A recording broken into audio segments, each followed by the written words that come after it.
स्वतंत्र भारत के माता की वंदे मातरम, वंदे मातरम। महात्मा गांधी की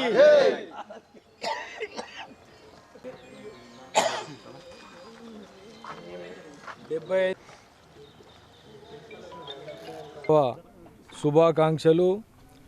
ఇక్కడికి వచ్చినటువంటి 3వ పట్టణ గౌడ సంఘం కార్మికులకు, గౌడ సంఘం సభ్యులకు, సోదరిమణులకు చాలామంది వచ్చారు. మీరు కొద్దిగా ఆలస్యమైంది కాబట్టి కొద్దిమంది వెళ్ళిపోయారు. కావున దయచేసి ఇక్కడికి వచ్చినటువంటి వారందరూ మన 75వ గణోత్సవాన్ని పురస్కరించుకొని ఈ రాజ్యాంగం భారత్ ఆగస్టు 15, 1947న బ్రిటిషర్ల నుంచి స్వాతంత్రం పొంది రాజ్యాంగాన్ని నవంబర్ 26, 1949న రాజ్యాంగ సభ ఆమోదించింది. జనవరి 26, 1950 అమల్లోకి వచ్చింది. అదేవిధంగా భారత తొలి రాష్ట్రపతి డాక్టర్ రాజేంద్ర ప్రసాద్ ఈ రోజున జాతీయ జెండాను ఆవిష్కరించారు. అప్పటి నుంచి ప్రతి ఏటా జనవరి 26న గణతంత్ర దినోత్సవ సందర్భంగా జెండా ఆవిష్కరణ జరుపుకుంటున్నాము. అదేవిధంగా ఇక్కడ ఈ పట్టణంలోని 3వ పట్టణ గౌడ సంఘం సభ్యులందరూ వచ్చి ఏకమై ఇక్కడ ఉన్నటువంటి గణతంత్ర దినోత్సవ శుభాకాంక్షలు తెలుపుకుంటూ ఈ గణతంత్ర దినోత్సవం సందర్భంగా పెద్దలను స్మరించుకుంటున్నాము. భారత స్వాతంత్ర సమరయోధుల పేర్లు వారిని స్మరించుకుంటూ వారి ఆత్మకు శాంతి కలగాలని, వారు ఎక్కడ ఉన్నా వారి ఆత్మకు శాంతి కలగాలని కోరుకుంటూ లాలా లజపత్ రాయ్ కానీ, బాలా గంగాధర్ తిలక్ కానీ, డాక్టర్ రాజేంద్ర ప్రసాద్ కానీ, సర్దార్ వల్లభాయ్ పటేల్ కానీ, భగత్ సింగ్ కానీ, సుభాష్ చంద్రబోస్, మహాత్మా గాంధీ, ఇందిరాగాంధీ వారి ఆత్మకు శాంతి కలగాలని భగవంతుని కోరుకుంటూ, అదేవిధంగా ఈరోజు ఇక్కడ ఉన్నాము అంటే భారత స్వాతంత్రం ఇచ్చిన రాజ్యాంగం ప్రకారంగా మనకు వచ్చినటువంటి హక్కుల రూపకంగానే మన గౌడ్స్ అందరికీ పట్టణ 3వ గౌడ సంఘం ఏర్పాటు చేసి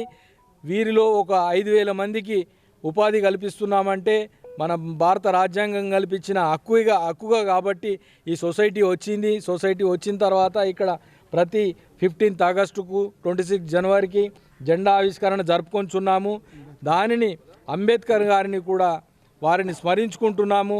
అదేవిధంగా ఈ పెద్దలందరినీ స్మరించుకుంటూ ఒక పండుగలాగా గౌడ్స్ అందరూ ఇక్కడికి వచ్చి ఏకమై ఒక ఐక్యమత్య భావంతో ఇంకా ఎంతో అభివృద్ధి చెందాలని నా సంఘాన్ని కోరుకుంటూ, అదేవిధంగా ఇక్కడ ఈ సొసైటీకి అవకాశం కల్పించినటువంటి చాలామంది పెద్దలు ఉన్నారు.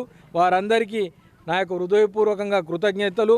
అదేవిధంగా లోకల్ శాసనసభ్యుడు ధన్పాల్ సూర్యనారాయణ గారికి కూడా గణతంత్ర శుభాకాంక్షలు తెలియజేస్తూ ఉన్నాము.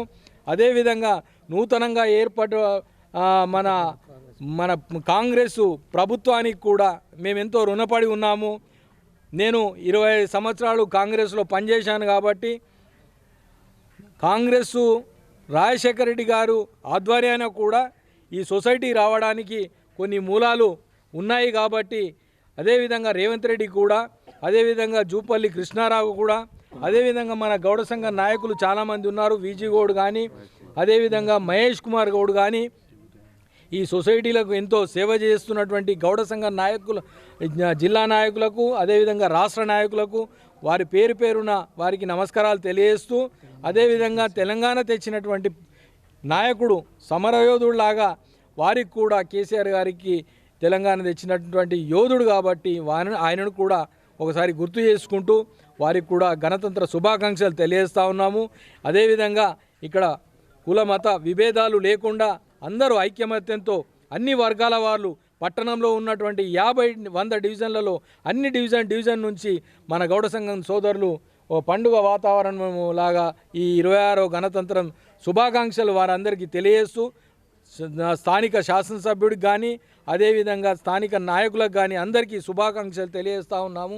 జై హింద్, బోలో స్వతంత్ర భారత్ మాతా కీ.